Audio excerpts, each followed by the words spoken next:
आइए अगला ये क्वेश्चन देखते हैं। कह रहा series LR circuit connected with an AC source, एक एसी सोर्स यहाँ पे है जिसका ईएमएफ दिया हुआ है 25 sine 1000 T volt.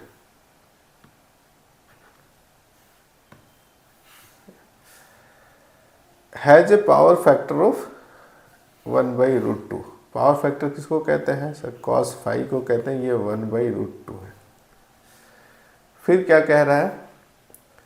If the source of EMF is change to E equals to, अगर हम सोर्स जो है ईएमएफ का उसको बदल दे रहे हैं, इसको E2 लिख रहा है, क्वेश्चन में E दिया हुआ है। E इज इक्वल्स टू कह रहा है कि अगर हम इसे चेंज कर दें 20 साइन 1000 को कर देते हैं 2000 into T, 2000 into T volt.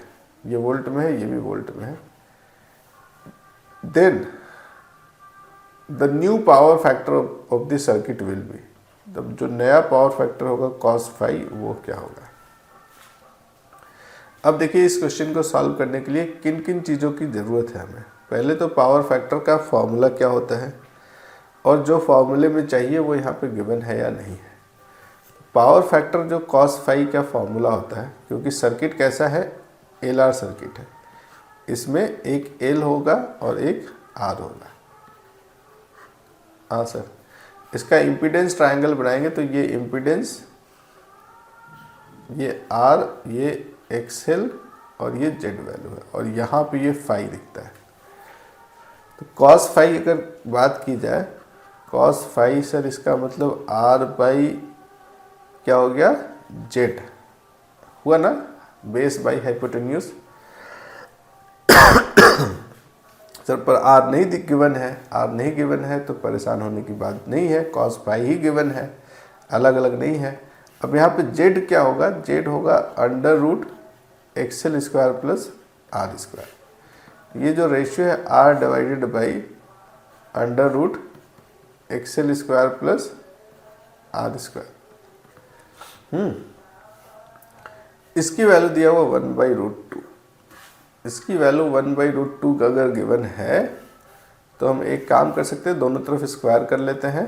ये हो जाता है R square by XL square plus R square is equal to 1/2।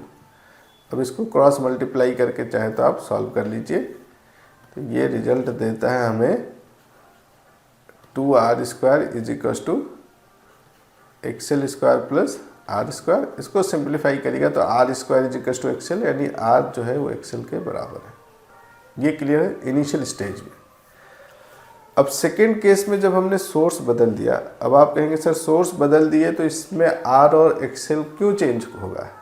आपका सोच कुछ तो सही है, आर में कोई बदलाव नहीं होगा, पर ये एक्सएल बदल जाता है, ये ओमेगा इंटू एल होता है। यहाँ पे ओमेगा क्या था 1000, यहाँ पे ओमेगा क्या हो गया 2000, यहाँ पे अगर ओमेगा था तो ये क्या हो गया 2 ओमेगा हो गया। ओहो सर, अगर ओमेगा 2 ओमेगा हो जाए तो जो एक्सएल है वो, उसका नया जो एक्सएल डैश आएगा, क्या वो 2 इंटू एक्सएल हो जाएगा। बिल्कुल हो जाएगा, क्योंकि ओमेगा 2 टाइम्स हो गया तो एक्स की वैल्यू डबल हो गया। यानी कि नया वाला जो cos फाई डैश की बात हो रही है उसमें आर वही रहेगा, नीचे एक्सएल के जगह पे 2 एक्सएल आ जाएगा प्लस आर स्क्वायर, और इस एक्सएल को फिर वापस आर के बराबर पुट करना है। ये वाला जो एक्सएल है पुराना वाला तो आर के बराबर है, तो ये आर डिवाइडेड बाई नीचे में 2 का स्क्वायर हो गया 4 R square plus R square, यानी ऊपर हो गया आर और नीचे 5 रूट आर स्क्वायर हो जाएगा, √5 इंटू रूट आर स्क्वायर।